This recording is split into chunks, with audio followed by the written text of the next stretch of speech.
Hello everyone, welcome back to our channel. ఇంకెవరైనా మన ఛానల్ని సబ్స్క్రైబ్ చేసుకోకపోతే ప్లీజ్ సబ్స్క్రైబ్ చేసుకుని సపోర్ట్ అయితే చేయండి. ముందుగా అందరికీ స్వాతంత్ర దినోత్సవ శుభాకాంక్షలు అండి. ఇక్కడ మా కన్నమ్మ స్కూల్లో ఇండిపెండెన్స్ డే సెలబ్రేషన్స్కి అయితే రెడీ అవుతుందన్నమాట. తన ఫస్ట్ ఇండిపెండెన్స్ డే సెలబ్రేషన్స్ అని చెప్పొచ్చు. అంటే స్కూల్లో ఫస్ట్ టైం చేసుకోబోతుంది అనమాట. యాక్చువల్గా పండుగలను అందరూ వాళ్ళ వాళ్ళ సాంప్రదాయాలు అలాగే మతాలను ఆధారంగా అయితే జరుపుకుంటూ ఉంటారు. కానీ ఎటువంటి మతం, జాతి, కులం ఇలాంటి ఏ భేదాలు లేకుండా భారతీయులందరూ కలిసి జరుపుకునే ఒకే ఒక్క పండుగ ఈ స్వాతంత్ర దినోత్సవము. మా కన్నమ్మని స్కూల్కి రెడీ చేస్తుంటే నాకు కూడా నా స్కూల్ డేస్ గుర్తొచ్చాయన్నమాట. మా చిన్నప్పుడు అయితే August 15th వచ్చింది అనగానే ఒక 10 days ముందు నుంచి పెద్ద హడావిడి మొదలయ్యేది మా స్కూల్లో. ఇంకా చాలా రకాల కాంపిటీషన్స్ పెట్టేవాళ్ళు. గేమ్స్, ఎస్ఏ రైటింగ్ అని, డిబేట్ అని చెప్పేసి ఇలా చాలా రకాల కాంపిటీషన్స్ జరిగేవి. అలాగే మేమందరం కూడా మనీ వేసుకుని మా క్లాస్ రూమ్ మొత్తం ఫ్లాగ్స్తో నింపేసే వాళ్ళం అనమాట.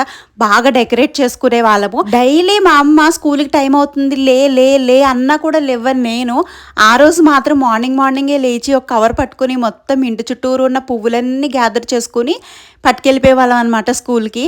మంచిగా యూనిఫామ్ వేసుకొని రెడీ అయిపోయిన తర్వాత లాస్ట్లో ఫ్లాగ్ పెట్టుకుంటే అసలు ఆ రోజంతా ఏదో తెలియని ఫీలింగ్ వచ్చేది. అదే సేమ్ ఫీలింగ్ నాకు మా కన్నమ్మని రెడీ చేస్తే వచ్చింది. ఇక నేను దానికి హ్యాండ్స్కి బ్యాండ్స్, అలాగే పట్టుకోవడానికి ఒక చిన్న ఫ్లాగ్, అలాగే ఒక బ్యాడ్జ్ లాంటిది కూడా తీసుకున్నాను అనమాట. మొన్న నేషనల్ ఫ్లాగ్ యాక్టివిటీ చేశాం కదా, ఎవరైనా చూడకపోతే చూడండి. దానివల్ల మా కన్నమ్మకు ఒక ఐడియా వచ్చిందనమాట. ఇది నేషనల్ ఫ్లాగ్ అని చెప్పేసి ఫ్లాగ్ పట్టుకుని దాంట్లో కలర్స్ అవన్నీ చెప్తుందనమాట ఇక్కడ నాకు. ఇంకా చిన్నపిల్లల దృష్టిలో August 15th అనగానే అదొక పండగ. స్కూల్లో ఫ్లాగ్ హోస్టింగ్ చేస్తారు, చాక్లెట్లు ఇస్తారు, అలాగే రూమ్స్ డెకరేట్ చేసుకుంటారు. నెక్స్ట్ ఫ్లాగ్స్ పట్టుకుని ఆడుకోవచ్చు, ఫ్లాగ్స్ పెట్టుకోవచ్చు, ఇంతవరకే ఉంటుంది. నాకు కూడా చిన్నప్పుడు అట్లనే ఉండేదన్నమాట. August 15th అనగానే మనం స్కూల్కి వెళ్ళిపోవాలి, పొద్దున్నే స్కూల్కి వెళ్ళాలి.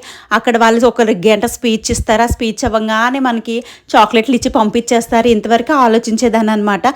తర్వాత కొంచెం పెద్ద అయ్యే కొలది నాకు కూడా తెలిసొచ్చింది అసలు ఇండిపెండెన్స్ డే అంటే ఏంటి, దీని వెనకాల ఎంతమంది కష్టం ఉంది, ఇవన్నీ తెలిసే అనమాట. ఆ రోజు భారతీయులు ప్రత్యక్షంగాను పరోక్షంగాను వాళ్ళు చేసిన త్యాగానికి, వాళ్ళు పడ్డ కష్టానికి ప్రతిఫలమే ఇప్పుడు మనం అనుభవిస్తున్నామని ఎప్పుడు గుర్తించుకోవాలి మనం. ఇక్కడ మా కన్నమ్మని రెడీ చేస్తుంటే చిన్నప్పుడు నేను రెడీ అయిన డేస్ గుర్తొస్తున్నాయి అనమాట. అదేంటో ఈ రోజు అస్సలు ఇంత కూడా నన్ను విసిగించకుండా రెడీ అయింది. ఈ రోజు అది చాలాసేపు హ్యాపీ ఇండిపెండెన్స్ డే గైస్ అని చెప్పడానికి అయితే ట్రై చేసింది. కాకపోతే దానికి నోరు తిరగలేదు. నేను కూడా ఎందుకులా అంత ఇబ్బంది పడకు, నెక్స్ట్ ఇయర్ బాగా చెప్దుగానని చెప్పాను. రెడీ అయిన తర్వాత హ్యాపీగా స్కూల్కి అయితే వెళ్ళిపోయింది. అలాగే మీలో ఎంతమందికి మీ చిన్నప్పటి జ్ఞాపకాలు గుర్తొచ్చాయి ఖచ్చితంగా కామెంట్ చేయండి. అలాగే మన ఛానల్ని సబ్స్క్రైబ్ చేయండి. Once again happy independence day.